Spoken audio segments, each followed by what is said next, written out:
શું આજનું પ્રોગ્રામ વિશે છે સાહેબ? આજે શ્રી વિવિધલક્ષી વાગડ વિકાસ ટ્રસ્ટ દ્વારા અનુસૂચિત જાતિ માટે લાકડિયા ગામના જેટલા પણ વિદ્યાર્થી એટલે ધોરણ 8, 10, 12 જેના 60% ઉપર પરિણામ લઈ આવ્યા હોય એમને સંવિધાન અને ટ્રસ્ટ દ્વારા થેલો અને કીટ આપેલી છે.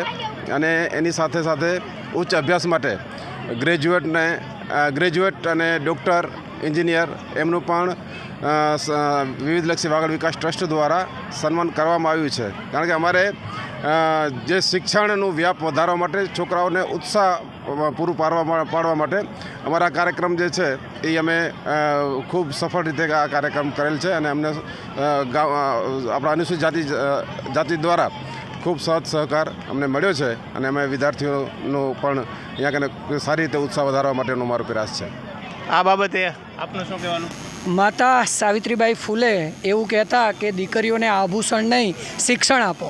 તેઓ એ શિક્ષણના પહેલાં કદમ રૂપે અનુસૂચિત જાતિ સમાજ લાકડિયા દ્વારા જે પહેલ કરવામાં આવી છે કે આઝાદી પછી જેટલી પણ મહિલાઓ ગ્રેજ્યુએટ થઈ છે તમામનું સન્માન, પરણીને આવેલી હોય કે પરણીને ગઈ હોય એ તમામ મહિલાઓનું જે સન્માન કરવાની જે પહેલ કરી છે એ ખરેખર એક ઐતિહાસિક પહેલ છે.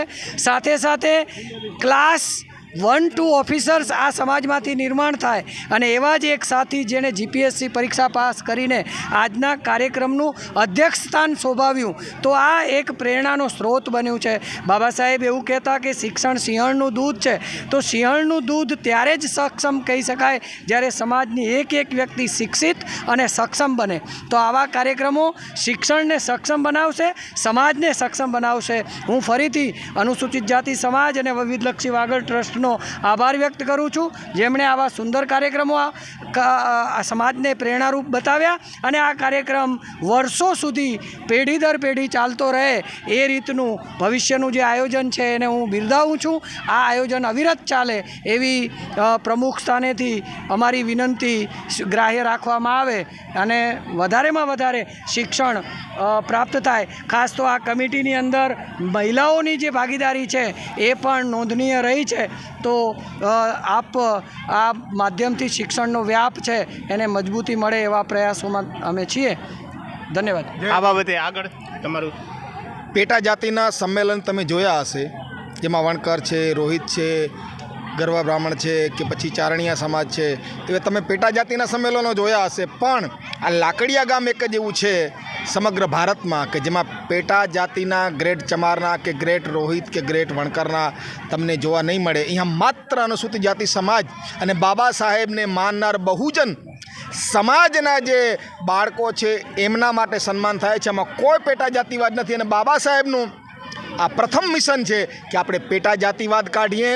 આપણામાં રહેલો જે પેટા જાતિવાદ છે એ એક ભયંકર રોગ છે. એ રોગને આપણે કાઢવો પડશે. અને શરૂઆત ભચાઉ તાલુકાના કચ્છ જિલ્લાના લાકડિયા ગામથી થઈ છે. અને અહીં કોઈ વણકર નહીં, કોઈ રોહિત નહીં, કોઈ ગરવા બ્રાહ્મણ નહીં, કોઈ નહીં. માત્ર અનુસૂચિત જાતિ સમાજ બાબા સાહેબને માનનાર કોઈ પણ સમાજના બાળકને જ્યારે 8થી કરીને PhD સુધીનું વાગડ વિવિધલક્ષી ટ્રસ્ટ દ્વારા જે સન્માન કરવામાં આવ્યું છે, અને તે પણ બંધારણ દ્વારા, માત્ર શૈક્ષણિક કીટ દ્વારા નહીં પણ બંધારણ દ્વારા સન્માન કરવામાં આપ્યું. ને બંધારણની એક એક કલમ જે બાબા સાહેબે લખી છે, 11 મહિના અને જે 18 દિવસ સુધી, જે 2 વર્ષ અને 11 મહિના અને 18 દિવસ સુધી જે મહેનત કરીને જે બંધારણ આપ્યું છે, એ બંધારણ આજે બાળકોને ભેટ આપવામાં આવ્યું છે. અને ક્લાસ 1-2નું પણ સન્માન કરવામાં આવ્યું છે.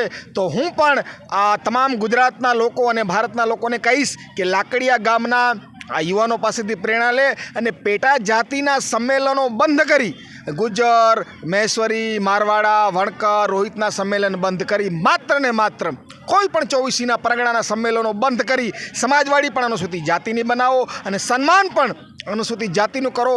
નહીંતર તમે બાબા સાહેબને માનનાર નથી એવું સાબિત થશે. જય ભીમ, નમો બુદ્ધાય. આ કાર્યક્રમથી સ્ત્રીઓને શું ફાયદો થશે? હા, બોલો બેટા. સાવિત્રી ફૂલેમાંથી આજના કાર્યક્રમથી સ્ત્રીઓમાં શિક્ષણનો વ્યાપ વધશે અને જે સ્ત્રીઓ જે પહેલાં ભણતી ન હતી તે આજે આ કાર્યક્રમ દ્વારા આગળ આવશે અને આગળને આગળ વધારે મહેનત કરી અને આગળના વર્ષમાં વધારે પર્સન્ટેજ લાવીને વધારે નંબર પ્રાપ્ત કરશે. અને અત્રેથી ઈચ્છા છે કે અનુસૂચિત જાતિમાં એક લાઇબ્રેરી બનાવવામાં આવે કે જેના કારણે છે ને સરકારી નોકરીમાં અભ્યાસ કરી આગળ વધી શકે અને આગળને આગળ ક્લાસ 2 IAS ઓફિસર પણ બની શકે. ધન્યવાદ. ખૂબ સરસ, ધન્યવાદ.